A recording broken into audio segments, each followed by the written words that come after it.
നമസ്കാരം. ശ്രീരാഗം രുചിക്കൂട്ട് യൂട്യൂബ് ചാനലിലേക്ക് എല്ലാവർക്കും സ്വാഗതം. നമ്മൾ ഇന്നിവിടെ ചെയ്യാൻ പോകുന്നത് നമുക്കെല്ലാവർക്കും അറിയാം, അമ്പലങ്ങളിൽ രാവിലെ തന്നെ നടത്തുന്ന ഗണപതി ഹോമം, അതിൻ്റെ പ്രസാദം എങ്ങനെയാണ് ഉണ്ടാക്കുന്നതെന്നാണ്. അതിനു മുമ്പായിട്ട് ശ്രീരാഗം രുചിക്കൂട്ട് യൂട്യൂബ് ചാനലൊന്ന് സബ്സ്ക്രൈബ് ചെയ്യുക, നോട്ടിഫിക്കേഷൻ കിട്ടാൻ വേണ്ടി ബെൽ ബട്ടൺ അമർത്തുക. വീഡിയോ ഇഷ്ടപ്പെട്ടാൽ ലൈക്ക് ചെയ്യുക, കമൻറ്റ് ചെയ്യുക, ഷെയർ ചെയ്യുക. വീഡിയോയിലേക്ക് നമുക്ക് കിടക്കാം. ഗ്യാസിൽ ഒരു ഉരുളി വെച്ച് അതിലേക്ക് കുറച്ച് വെള്ളമൊഴിച്ച് അതിലേക്ക് നെയ്യ്, നമുക്ക് അടി പിടിക്കാതിരിക്കാൻ വേണ്ടിയിട്ട് കുറച്ച് നെയ്യ് ഒഴിച്ച് കഴിഞ്ഞിട്ട് അതിലേക്ക് നമുക്ക് ഒരു 1.5 കിലോ ശർക്കര നമുക്കതിലേക്കിടാം. അതിട്ട് നമുക്ക് നന്നായിട്ട് ശർക്കര ഉരുക്കാം. അപ്പോൾ നമുക്ക് ഉരുക്കുന്ന സമയത്ത് നമുക്ക് അടി പിടിക്കാതിരിക്കാൻ വേണ്ടിയിട്ട് നമ്മൾ നന്നായിട്ട് ചട്ടവും വെച്ച് ഇളക്കി കൊടുക്കുക. ഇളക്കി അത് നന്നായിട്ട് നൂൽ പരുവം പോലെ ആവുമ്പോഴാണ് നമുക്ക് 4 നാളികേരം പൂളി അതിലേക്ക് നമുക്ക് ഇടേണ്ടത്. അപ്പോൾ അതിന് വേണ്ടിയിട്ട് നമുക്ക് വെയിറ്റ് ചെയ്യാം.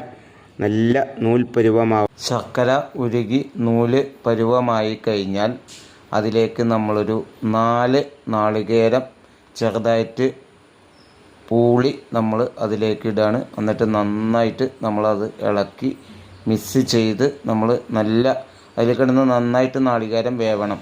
നമുക്ക് അത് കഴിഞ്ഞ് നമുക്ക് ഒരു 2-3 കദളിപ്പഴമാണ് ടേസ്റ്റ് കൂടുതൽ.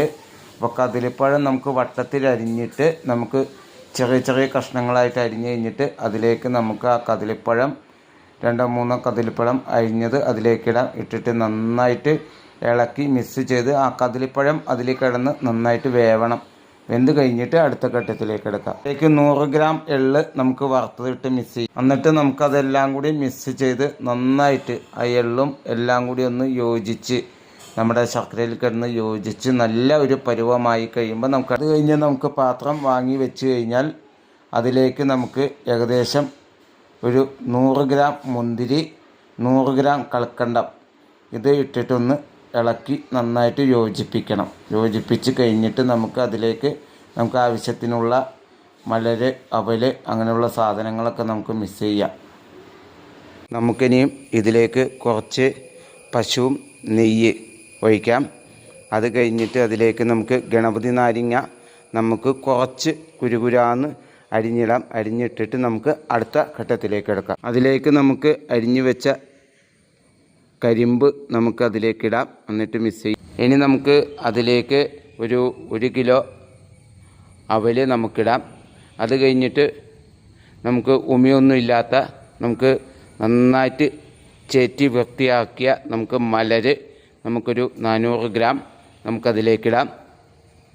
ഇതെല്ലാം കഴിഞ്ഞിട്ട് നമുക്ക് നന്നായിട്ട് മിക്സ് ചെയ്ത് കഴിഞ്ഞിട്ട് നമുക്ക് അടുത്ത ഘട്ടത്തിലേക്ക് നമുക്ക് കിടക്കാം. ഇതെല്ലാം നമ്മൾ മിക്സ് ചെയ്ത് കഴിഞ്ഞു. ഇനി നമുക്ക് അതിലേക്ക് നല്ല ശുദ്ധമായിട്ടുള്ള തേൻ നമുക്ക് ഒഴിക്കാം. ഒഴിച്ച് കഴിഞ്ഞിട്ട് ഒന്നുകൂടി ഇളക്കി യോജിപ്പിച്ച് കഴിഞ്ഞാൽ നമുക്ക് ഗണപതി ഹോമ പ്രസാദം റെഡിയായിട്ടുണ്ട്.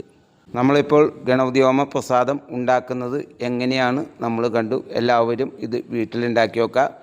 ഒരു അമ്പലത്തിൽ നമ്മൾ കാലത്ത് തന്നെ ക്ഷേത്രത്തിൽ ഗണപതി ഹോമം നടത്തും. അപ്പോൾ നമ്മൾ ഗണപതി ഹോമത്തിൻ്റെ പ്രസാദം ഉണ്ടാക്കും. അത് ഇങ്ങനെയാണ് നമ്മൾ ഉണ്ടാക്കുന്നത്. അപ്പോൾ അതെല്ലാവരും വീട്ടിൽ ചെയ്ത് നോക്കി നല്ല രീതിയിൽ പ്രസാദമൊക്കെ ഉണ്ടാക്കുക. ഒരിക്കൽ കൂടി നമ്മുടെ ശ്രീരാഗം രുചിക്കൂട്ട് യൂട്യൂബ് ചാനൽ ഒന്ന് സബ്സ്ക്രൈബ് ചെയ്യുക, നോട്ടിഫിക്കേഷൻ കിട്ടാൻ വേണ്ടി ബെൽ ബട്ടൺ അമർത്തുക. വീഡിയോ ഇഷ്ടപ്പെട്ടാൽ ലൈക്ക് ചെയ്യുക, കമൻറ്റ് ചെയ്യുക, ഷെയർ ചെയ്യുക. ഇനി അടുത്ത വീഡിയോയിൽ കാണുന്നവരെ നന്ദി, നമസ്കാരം.